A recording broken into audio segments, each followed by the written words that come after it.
আসসালামু আলাইকুম ওরহমতুল্লাহ। সম্মানিত দ্বীনী ভাই ও বোনেরা, আজকের এই ভিডিওতে সূরা ক্বারিআহ সহিহ শুদ্ধ করে আপনাদেরকে শেখানোর চেষ্টা করব ইনশাআল্লাহ। প্রিয় দর্শক, সূরা ক্বারিআহ কোরআনুল কারীমের 30 নং পারার অন্যতম একটি সূরা, ছোট একটি সূরা, মাত্র 11টি আয়াত। তো সূরাটি আপনারা অনেকেই পারেন, আবার অনেকে সহিহ শুদ্ধ করে পড়তে পারেন না। তো যারা পারেন না, আজকের এই ভিডিও থেকে শুদ্ধ করে আমার সঙ্গে ঠোঁট নাড়িয়ে বলার জন্য চেষ্টা করুন। আমি যেভাবে বলবো আমার সঙ্গে ঠোঁট নাড়িয়ে যদি কয়েকবার বলতে পারেন, তাহলে সূরা ক্বারিআহ মুখস্থ হয়ে যাবে এবং সহিহ শুদ্ধ উচ্চারণ হয়ে যাবে। আর যারা একেবারে আরবি পড়তে পারেন না, তারা আমাদের চ্যানেলে কায়দা পর্বের ভিডিও দেওয়া আছে, আপনারা কায়দা পর্বগুলি দেখে শুদ্ধ করে আরবি শিখে নিতে পারেন, তখন কোরআনুল কারীম অতি সহজেই পড়তে পারবেন। তো চলুন কথা না বাড়িয়ে আজকের সবক সূরা ক্বারিআহ শুরু করা যাক। আউযু বিল্লাহি মিনাশ শাইতানির রাজীম। বিসমিল্লাহির রাহমানির রহিম।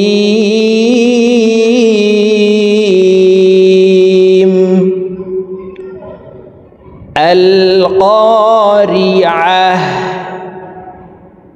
মাল ক্বারিআহ। প্রিয় দর্শক, আমি সূরা ক্বারিআহ শব্দে শব্দে ভেঙে ভেঙে এবং একটি আয়াতকে 2বার 3বার করে বলে দিব, আপনারা আমার সঙ্গে বলার জন্য চেষ্টা করুন। আল ক্বারিআহ।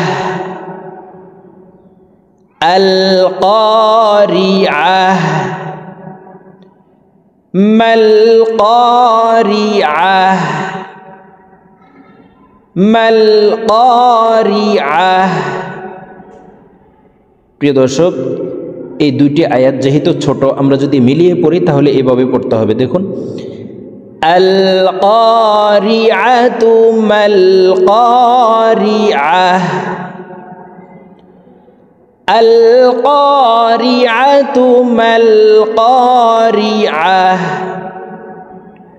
ওয়া মা আদরাকা। ওয়া মা আদরাকা। দাল কলকলার হরফ নিচের দিকে ধাবিত করে ধাক্কা দিয়ে উচ্চারণ করব। এখানে 3 আলিফ টেনে পড়তে হবে। এই মিম হরফকে 3 আলিফ টেনে পড়ব, কারণ মদার হরফের উপরে চিকন চিহ্ন বা মে হামজা মধ্যে মুনফাসিল 3 আলিফ টানিয়া পড়িতে হয়। ওয়া মা আদরাকা মাল ক্বারিআহ। মাল ক্বারিআহ।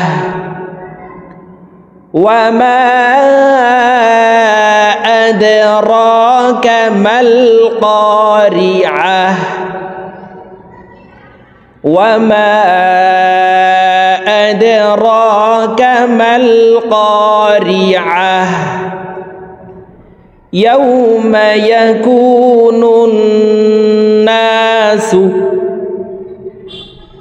ইয়াউমা ইয়াকুনুন নাসু কাল ফারাশিল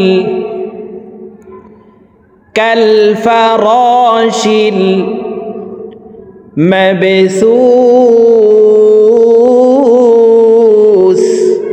সু এখানে 3 আলিফ টেনে সাকে সাকিন করে ফেলবো, কারণ মদর হরফের বামের হরফে ওয়াকফ হইলে মুদ্দা আরজি 3 আলিফ টানিয়া পড়িতে হয়। মাবসুস। সম্পূর্ণ আয়াত। ইয়াউমা ইয়াকুনুন নাসু কাল ফারাশিল মাবসুস।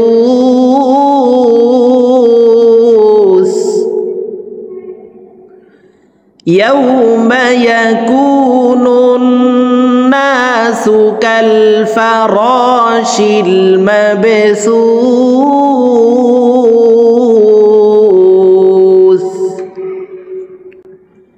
ওয়া তাকুনুল জিবালু। ওয়া তাকুনুল জিবালু। وتكون الجبال كالعهن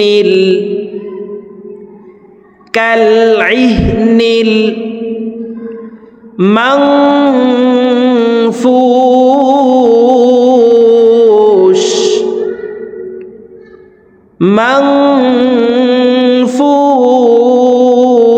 المنفوش كالعهن المنفوش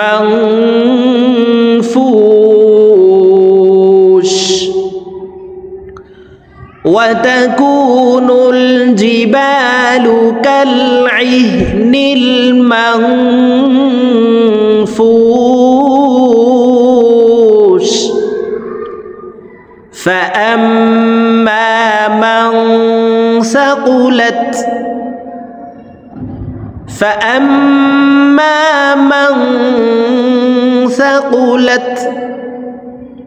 موازينه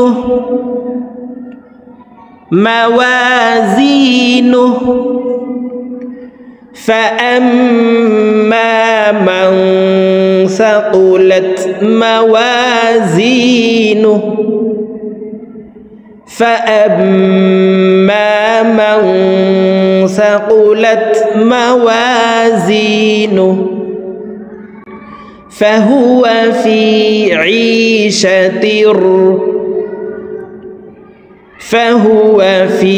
عيشة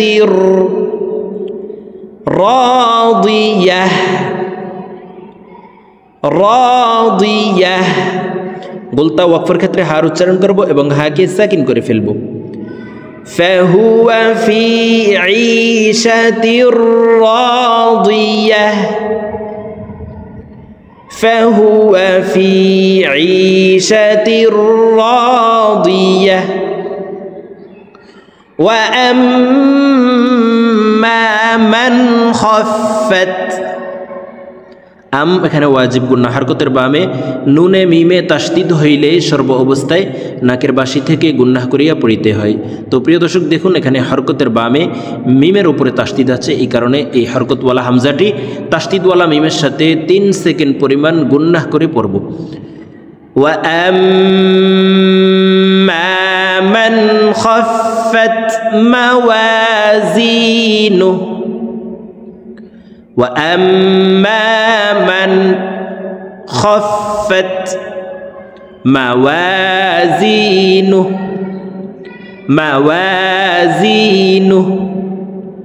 وأما من خفت موازينه فأمه হার উপরে উল্টা পেশ আছে তাই ঠোঁট গোল করে এক আলিফ টেনে পড়ব فأمه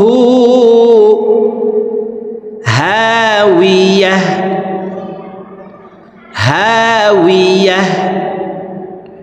فأمه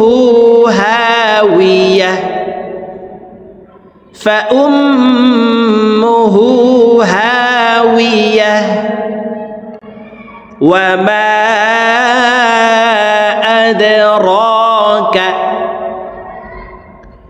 وما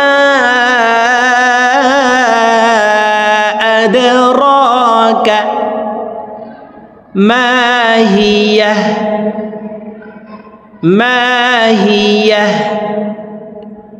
وما أدراك ما هي نار حامية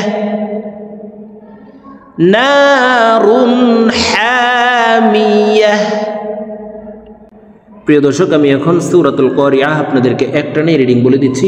তো আমি প্রথমে যেভাবে শব্দে শব্দে ভেঙে ভেঙে বলে দিয়েছি এভাবে শুদ্ধ করে শিখে তারপরে একটানে রিডিং শিখে নেবেন। বিসমিল্লাহির রহমানির রহিম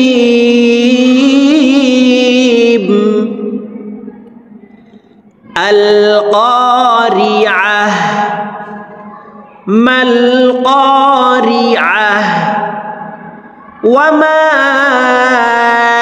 আদরাকা মাল কারিআহ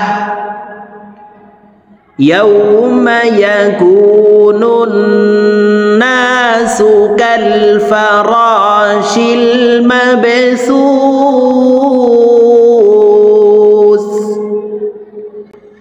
وتكون الجبال كالعهن المنفوش فأما من ثقلت موازينه فهو في عيشة راضية وأما من خفت موازينه فأمه هاوية وما أدراك ما هي نار حامية صدق الله العظيم.